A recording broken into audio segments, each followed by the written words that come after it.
आज होती सोमवती अमावस्या, त्यामुळे आम्ही चाललेलो आमच्या देवाचं दर्शन घ्यायला वीरला।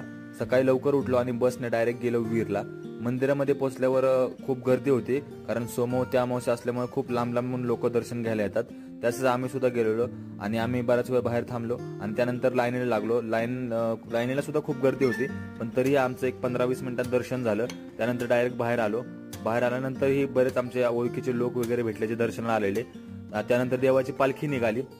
देवाची पालखी पूर्ण मंदिराला गोल राऊंड मारून पुन्हा देवाच्या समोर येते व थोड्याच वेळात पालखी झाल्यानंतर देवाची आरती सुरू झाली।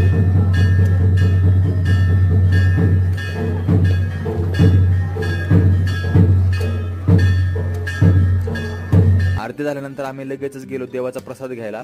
त्याच्यामध्ये पायनॅपल शिरा आणि भात होता। खरं तर देवाचा प्रसाद म्हणजे एक प्रकारचा आशीर्वाद असतो देवाचा, त्यामुळे आम्ही तो प्रसाद घेतला आणि त्यानंतर फोटोज वगैरे काढले आणि नंतर लगेच घरी आलो।